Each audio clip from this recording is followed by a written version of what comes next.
Hello बच्चों, welcome to SR classes. तो आज हम लोग कंटिन्यू करेंगे Indian civilisation and culture which was for class 12 और बुक कौन सी है? Rainbow, right. रेनबो बुक में इंडियन सिविलाइजेशन एंड कल्चर हमने फर्स्ट 2 पैराग्राफ्स पढ़ लिए थे और इंट्रोडक्शन महात्मा गांधी का पढ़ चुके थे। अब हम 3rd पैराग्राफ से स्टार्ट करेंगे आज की क्लास में, ठीक है। आई होप ये बताना तो नहीं पड़ेगा कि ये ऐसे महात्मा गांधी ने लिखा है। चलिए आगे बढ़ते हैं। ये 3rd से हमें स्टार्ट करना है, right. Let's begin. Civilisation is that mode of conduct. Mode of conduct, ये पूरे वर्ड का मीनिंग है, ठीक है। मोड ऑफ कंडक्ट, आचरण का तरीका, ठीक है। Which points out to the man the path of duty. क्या पॉइंट आउट करता है? Path of duty. ड्यूटी मतलब जो इंसान पे जिम्मेदारी है, ठीक, जो उस पर जिम्मेदारी है, जो उसका करना जायज़ है, जो उसका हक है, उसका बनता है। पाथ मतलब रास्ता, तो अपने कर्तव्य का रास्ता दिखाता है। क्या दिखाता है? सिविलाइजेशन।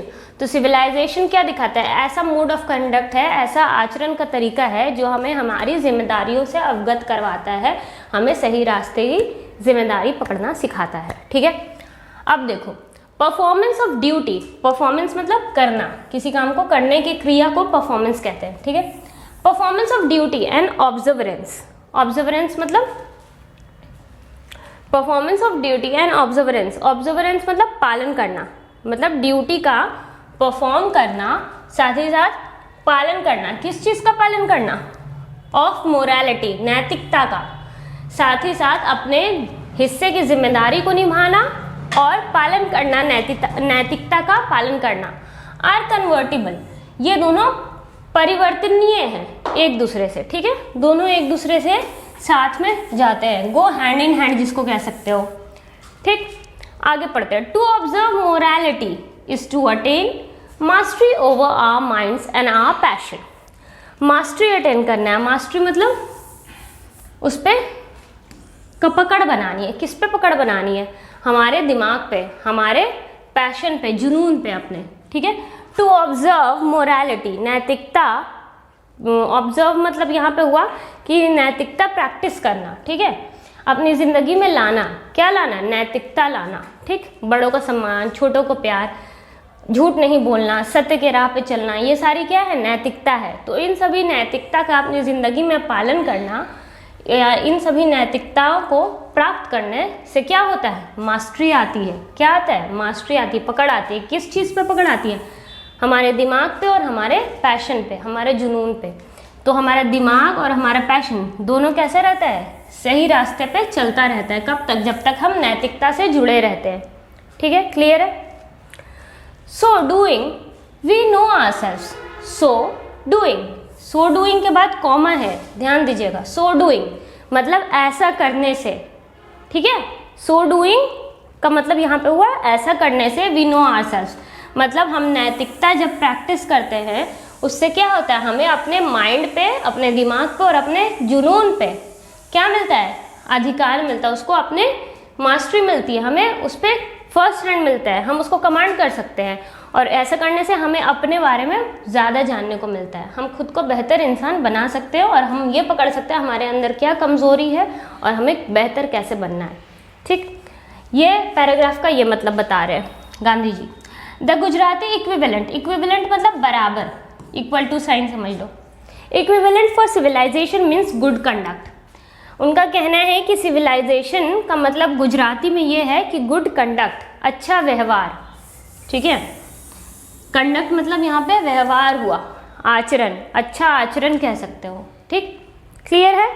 तो ये पूरा का पूरा पैराग्राफ का कहने का ये मतलब है कि सिविलाइजेशन क्या है? आचरण का तरीका है जो कि एक इंसान को सही रास्ते पर चलना सिखाता है, साथ ही साथ अपनी जिम्मेदारियों का उठाना सिखाता है।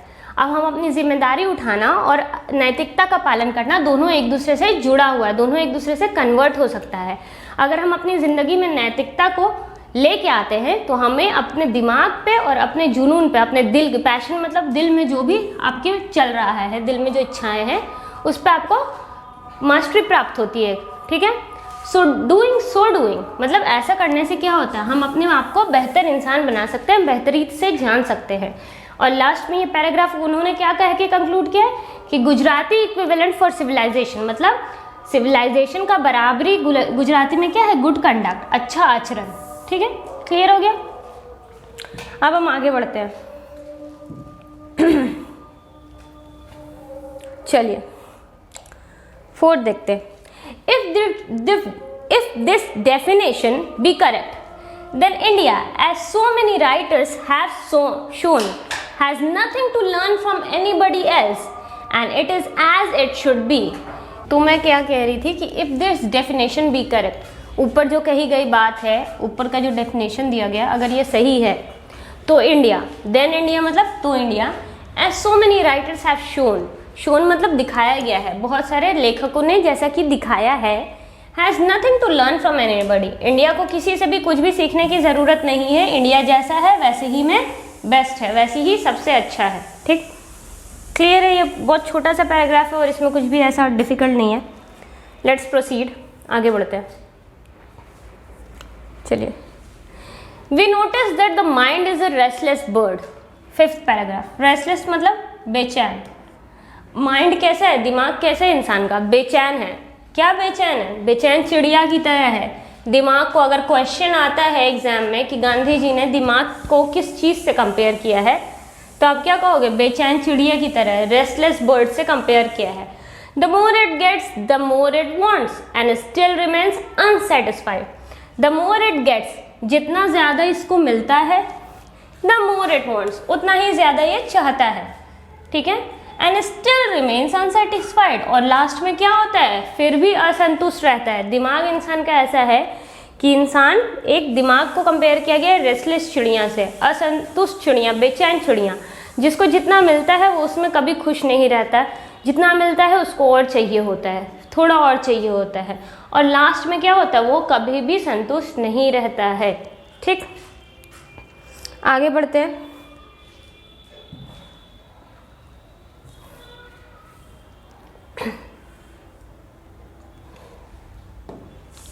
द मोर वी इंडल्ज, ठीक है, the more we indulge, indulge मतलब लिप्त होना। ठीक, किसी चीज़ में अपने आप को इन्वॉल्व करना। Indulge in our passions, passions मतलब जुनून, अपने जुनून में जितना हम अपने आप को उस चीज़ में डालेंगे, ठीक है, उस चीज़ में लिप्त करेंगे। द मोर अनब्रिडल्ड, क्या पढ़ोगे इसको, अनब्रिडल्ड, ठीक है, अनब्रिडल्ड, उतना ही बेलगाम दे बिकम। तो क्या है, जितना ही हम अपने जुनून को और अपने दिमाग को इन सारी चीज़ों में लगाएंगे, किस में लगाएंगे, जुनून में।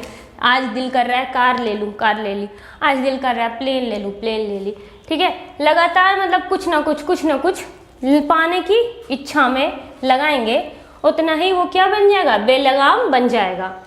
Our ancestors therefore set a limit to our indulgences. Indulgence मतलब किसी चीज़ में लिप्त होना, उसमें घुसना, ठीक है, उसमें अपने आप को इन्वॉल्व करना। तो इसलिए लिमिट मतलब रोक लगाया, उन्होंने एक बाउंड्री सेट कर दी है कि इससे ज़्यादा नहीं चाहिए हमें। They saw that happiness was largely a mental condition. अब क्वेश्चन आएगा कि हैप्पीनेस क्या है अकॉर्डिंग टू गांधी जी, तो आप बोलोगे हैप्पीनेस एक मेंटल कंडीशन है, ठीक है, उसमें कुछ भी लेना देना नहीं है किसी और चीज़ से। ये सब कुछ कहाँ चल रहा होता है, आपके दिमाग में चल रहा होता है। खुशी जो होती है दिमाग में होती है, ठीक है। एक बहुत फेमस प्रोवर्ब भी है, happiness is the state of mind, ठीक है, happiness is the state of mind, इसको कहते हैं। खुशी क्या है, खुशी है स्टेट ऑफ माइंड, दिमाग का जो हालत है। और अगर आप लोग अपने दिमाग को सुकून से रखोगे तो आप सुकून की ज़िंदगी जियोगे, ठीक है, जो है उसमें खुश रहना सीखना चाहिए। ये कहने का मतलब हुआ है गांधी जी का इस पैराग्राफ में, ठीक। अब हम आगे चलते हैं।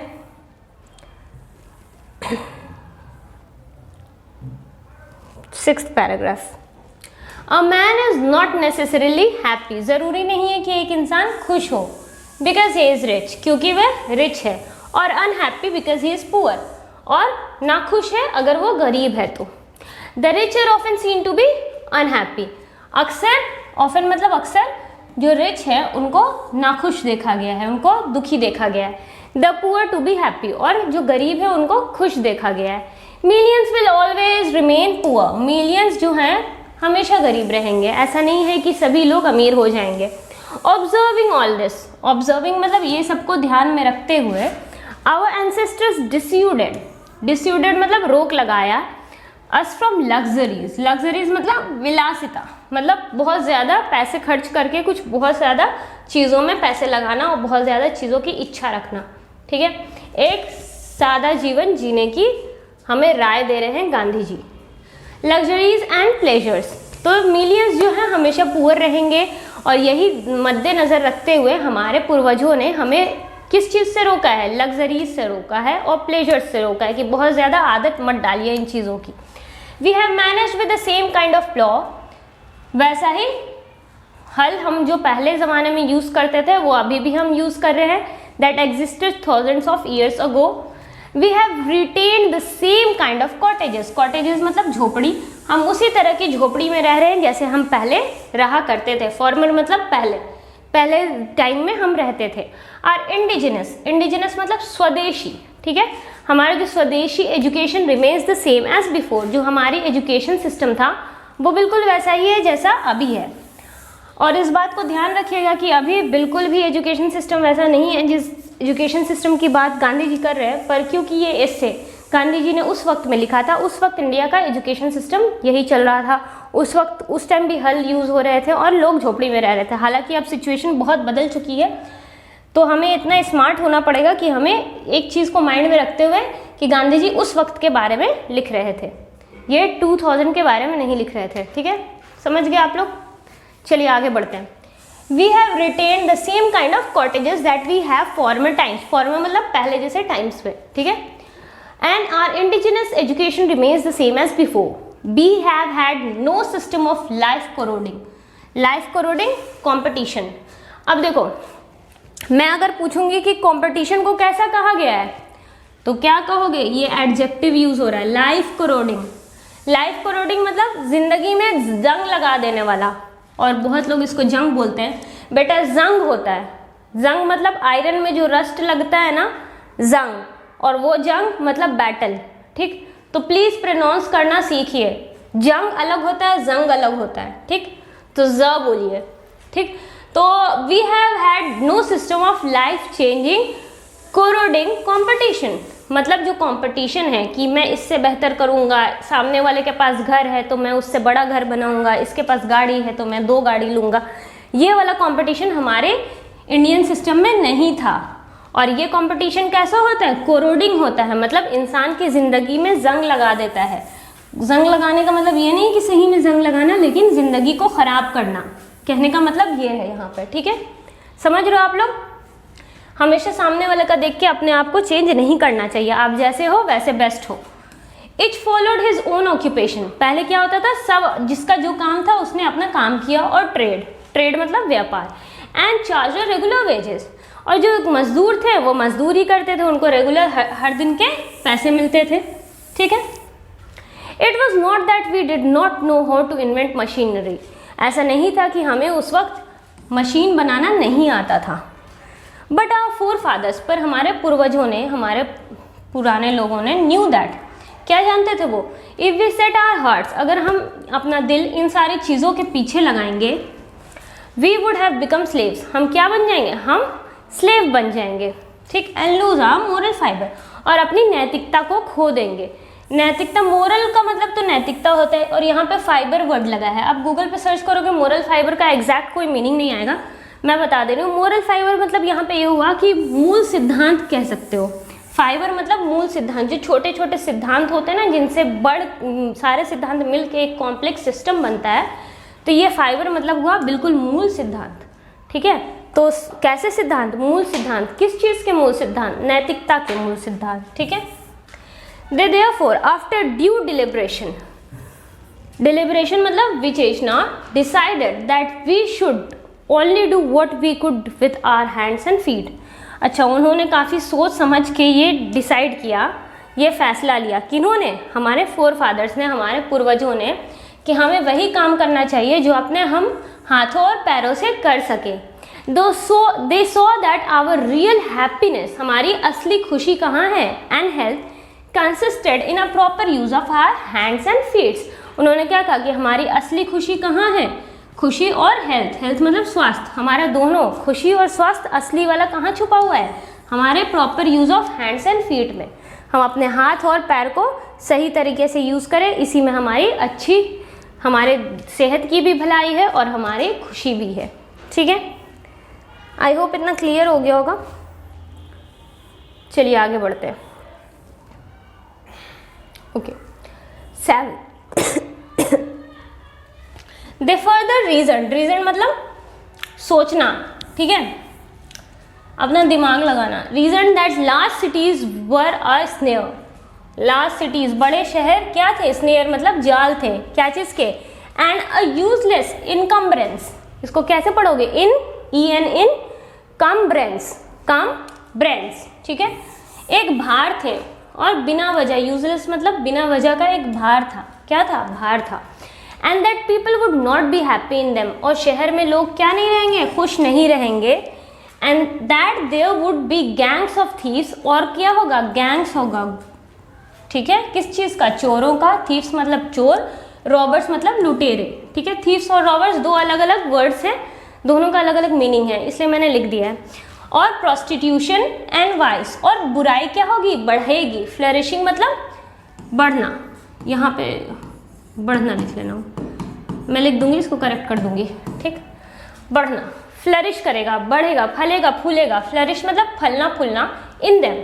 अब देखो गांधी जी की शहर के लेके क्या सोच थी, हम देखते हैं। गांधी जी का सोचना ये था कि लार्ज शहर, जो बड़े शहर है, उसमें क्या है, वो एक तरह का जाल है, लोगों को ट्रैप कर रहा है, लोगों को फंसा रहा है अपने जाल में कि आप आइए और बहुत पैसा कमाएंगे शहर में आके। इस वजह से लोग गांव से शहर में जा रहे हैं, ठीक है।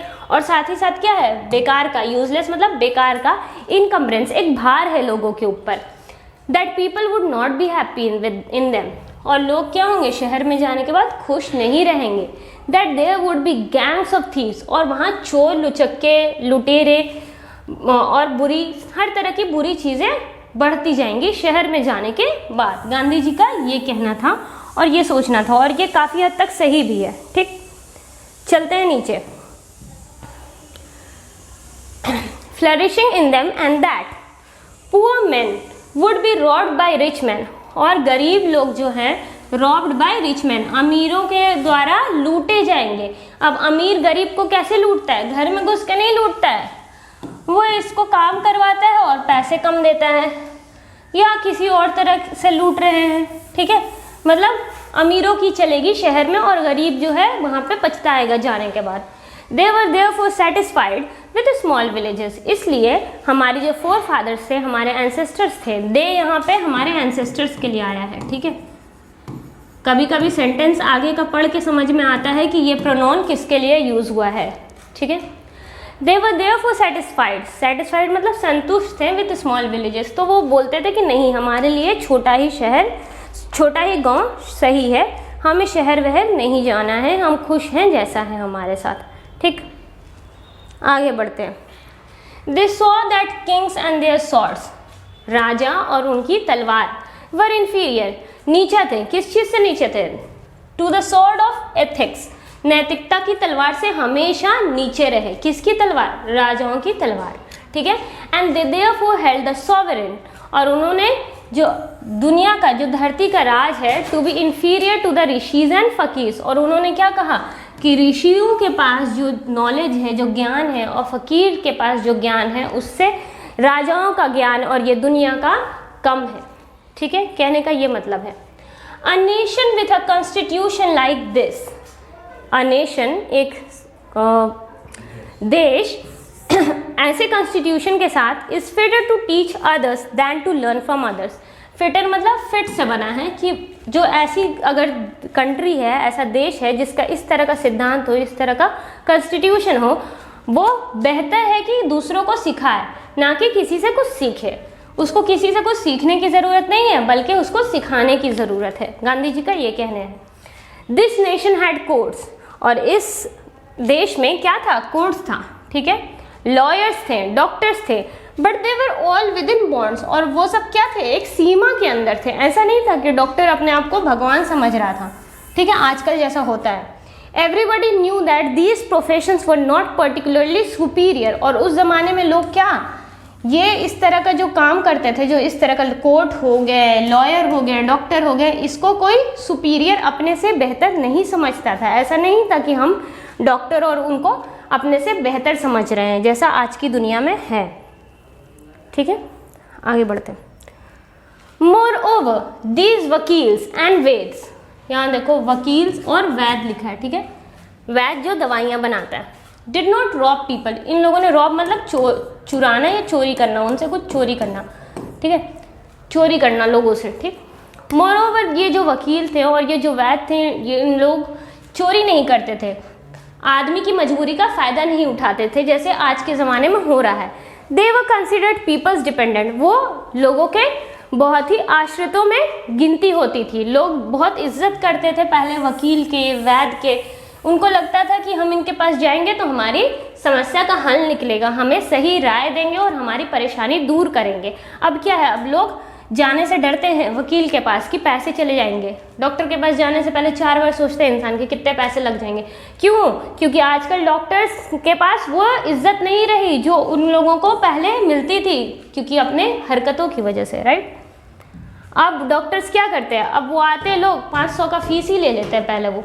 राइट, बिना बात के फीस लग जाती है, ना दवा ली ना देखा, पहले ही फीस लग गई। तो इस तरह की चीज़ें चल रही हैं हमारी सोसाइटी में जो पहले नहीं होती थी। पहले लोग एक दूसरे से ज़्यादा जुड़े हुए थे। ठीक है, नॉट देयर मास्टर्स। अब देखो, पीपल के डिपेंडेंट थे, जो वकील थे, वैद थे, वो लोगों के आश्रितों में गिनती होती थी, ना कि उनके मालिकों में। मास्टर्स मतलब मालिक। तो आजकल के डॉक्टर्स क्या हैं, खुद को मास्टर समझते हैं। वकील क्या है, खुद को मास्टर समझते हैं। पहले ऐसा नहीं था। ठीक, चलिए, जस्टिस वॉज टॉलरेबली, जस्टिस मतलब न्याय, टॉलरेबली मतलब ठीक ठाक, अच्छा खासा, फेयर था, निष्पक्ष था। उस ज़माने में जो जस्टिस थी, जो हमारा जस्टिस सिस्टम था, वो काफ़ी हद तक निष्पक्ष था। ठीक है, द ऑर्डिनरी, ऑर्डिनरी मतलब साधारण, the ordinary rule was to avoid courts. अक्सर लोग का क्या रूल था कि कोर्ट में जाने से अच्छा है कि हम आपस में ही मामला सुलझा लेंगे। लोग उतना आगे तक मैटर लेके ही नहीं जाते थे। देयर वर नो टॉट्स, दलालों की ज़रूरत नहीं थी। टू ल्यूर पीपल, ल्यूर मतलब आकर्षित करना या लालच देना। ठीक है, बेसिकली कह सकते हो लालच देना। ल्यूर पीपल इनटू देम, तो ये दलाल का जो सिस्टम अभी चल रहा है, ये दलाल नहीं रहते थे पहले, और ऐसा कोई भी सिस्टम नहीं था कि लोगों को लालच देके किसी कोर्ट में या कचहरी में फंसा देना। दिस इविल, बुराई, इविल मतलब बुराई, टू वॉज नोटिसिबल, ये नोटिस या ये देखने को मिलती थी, देखने को मिलता था। यहाँ पे नोटिसिबल का मतलब निकलता है देखने को मिलता था। ठीक है, ये गूगल पे सर्च करोगे, फिर से बता दे रही हूँ, नहीं मिलेगा इस तरह से। Only in and around Capitals, in and around Capitals मतलब कैपिटल्स कैसे, तो उस जमाने में भी कैपिटल्स बिग सिटीज़ थे, जैसे कि क्योंकि अंग्रेज़ आ चुके थे, और कोलकाता हो गया, कह सकते हो मद्रास हो गया, और मुंबई कह सकते हो, उस टाइम कोचिन कह सकते हो, ये सी पोर्ट था अंग्रेज़ों का काफ़ी बड़ा, इंपोर्ट एक्सपोर्ट का। ये सारे बड़े शहर बन चुके थे और इन सभी शहरों में इस तरह की इविल प्रैक्टिसेस आ चुकी थी, ऐसी बुराई आ चुकी थी। कैसी बुराई?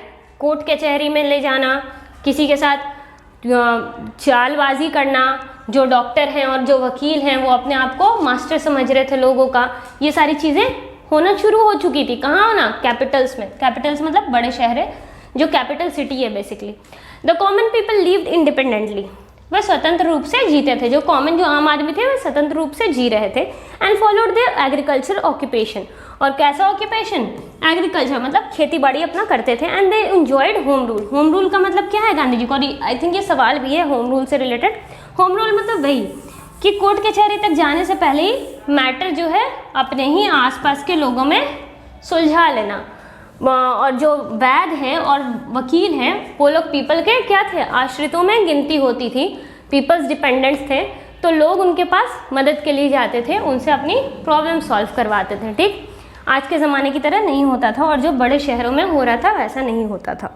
ठीक, आज के लिए हम यहाँ तक रखते हैं। नेक्स्ट क्लास में हम आगे कंटिन्यू करेंगे।